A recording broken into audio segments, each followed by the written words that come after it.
আসসালামু আলাইকুম। Welcome back to my channel Farzana's travel. কেমন আছেন সবাই? আশা করি ভালো আছেন। আজকে আমি একটু ট্রাভেল ব্লগ দেখাবো।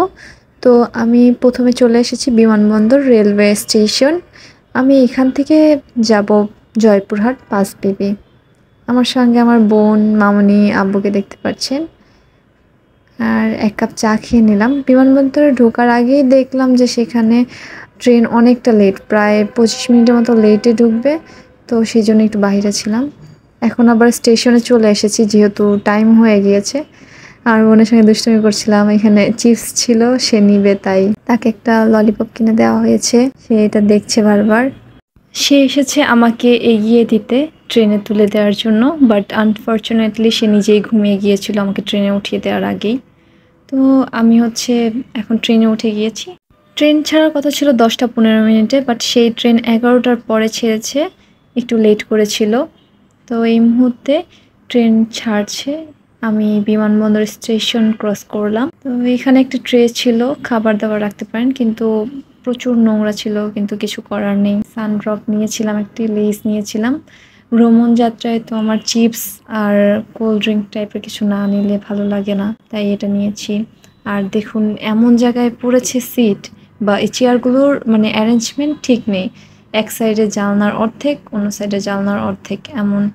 তো এই মুহূর্তে আমি টাঙ্গাইল চলে এসেছি। টাঙ্গাইল চলে আসলে মনে হয় কি উত্তরবঙ্গের কিছুটা এক ধাপ আগিয়ে গেলাম যাওয়ার পথে। এখন দেখতে পারেন শুধু ধান ক্ষেত আর ধান ক্ষেত, তার মধ্যে ট্রেনের ছুটে চলা। তো এই মুহূর্তে আমি এখন আছি বঙ্গবন্ধু সেতুর এপারে। তো এখন বঙ্গবন্ধু সেতুতে উঠলাম ট্রেনে। আর এই যে যমুনা সেতু যেটা রয়েছে, এই যমুনা সেতুর একটা এক সাইডে দেখতে পাচ্ছেন বাস চলাচলের রোড রয়েছে, অন্য সাইডে রয়েছে ট্রেন চলাচলের রোড। এই দেখুন বাস চলছে, পাশাপাশি ট্রেনও চলছে। আমি আবার দেখছিলাম বাইর হয়ে একটু উঁকি দিয়ে। আমি দেখছিলাম যে এদিকে অনেকটা চর পড়ে গিয়েছে, পানি তেমন নেই, শুকিয়ে গিয়েছে। দেখুন বালু জেগে উঠেছে।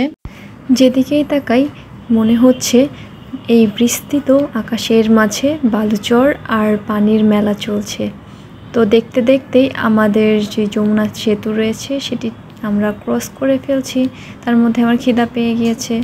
আর জার্নি করলে আমার খাওয়া ছাড়া আর কোনো কাজ থাকে না। তো এই মুহূর্তে ক্রসিং দিচ্ছিল চিত্রাকে। এই চিত্রা মেবি চিলাহাটি থেকে খুলনা যাচ্ছিল।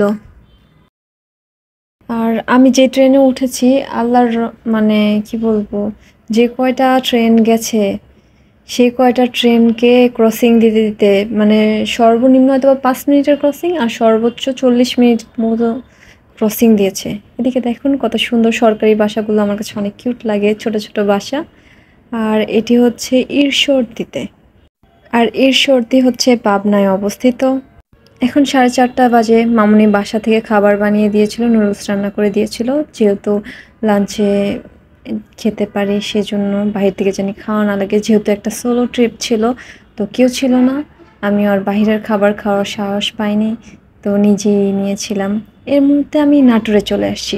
আর নাটোর দেখলে আমার এত খুশি লাগে, কারণ নাটোর যেমন কাঁচাগোলার জন্য বিখ্যাত। আর এইদিকে দেখুন আমি একটা জংলি ফুল ট্রেন কোথায় জানি ক্রসিং দিচ্ছিল একটা ট্রেনকে, তো টান দিয়ে ছিঁড়ে নিয়ে নিয়েছি। তো যেটা বলছিলাম, নাটোরে আর আসলেই মনে হয় যে আমি এক ধাপ মানে দ্বিতীয় ধাপে উত্তরবঙ্গের ভিতরে ঢুকে গিয়েছি এবং আমার গন্তব্যের কাছাকাছি চলে এসেছি।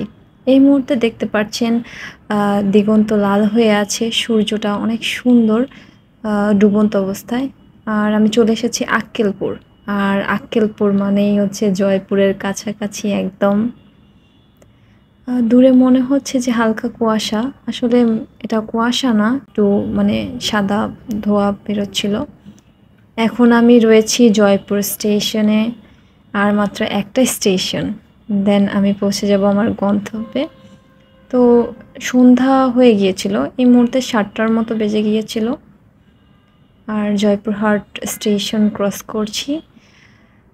আকাশটা দেখুন কি সুন্দর, উনি মানে ধূসর টাইপের একটা বেগুনি তারপরে গোলাপি মিক্সড করা একটা আকাশ দেখা যাচ্ছে। আমি 5 বিবি রেলওয়ে স্টেশনের কাছাকাছি চলে এসেছি আর কিছুক্ষণের মধ্যে আমি নেমে যাব। এই মুহূর্তে ট্রেনের ভিতরের অবস্থা, সন্ধ্যা যেহেতু হয়ে গিয়েছে, মানে রাত হয়ে গেছে এক কথায়, লাইট জ্বালিয়ে ফেলেছে আর আমি অনেক খুশি। নেমে গিয়েছি 5 বিবি স্টেশনে। এটা হচ্ছে আমার ট্রেন অ্যান্ড এই যে আমি, ফুফু আমাকে নিতে এসেছিল।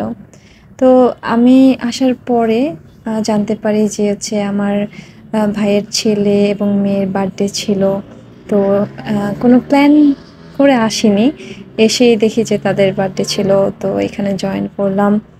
এটির জন্য আলাদা কোনো ব্লগ করিনি, তো ভাবলাম যে এটিকে অ্যাড করে দিই। মেইনলি হচ্ছে আমার ভাইয়ের ছেলের আজকে বার্থডে ছিল, তো 2-3 দিন আগে আমার ভাইয়ের মেয়েরও বার্থডে ছিল, তো একসঙ্গে এই বার্থডেটা পালন করা হয়। তারা অনেক খুশি আর তাদের অনেক কিউট লাগছে, সবাই মাশাআল্লাহ বলবেন। অনেক সুন্দর লাগছিল, পরীর মতো লাগছিল একদম।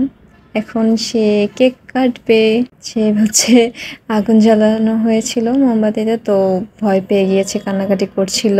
আমার ফুফাতো বোন কেক কেটে তাদেরকে খাইয়ে দিচ্ছিল। ওরা অনেক কিউট লাগছিল, ওদের সবাইকে, ওদের ড্রেস আপগুলো অনেক সুন্দর হয়েছিল। আর এটা একটা ফ্যামিলি প্রোগ্রাম ছিল, আসলে কোনো কিছু প্রোগ্রাম বা কোনো কাউকে ইনভাইট করা হয়নি, ওরা নিজেরাই টুকটাক করে একটা আয়োজন করেছিল। তো আজকে আমার এই জার্নির ব্লগটি আপনাদের কাছে কেমন লেগেছে সবাই জানাবেন। আল্লাহ হাফিজ।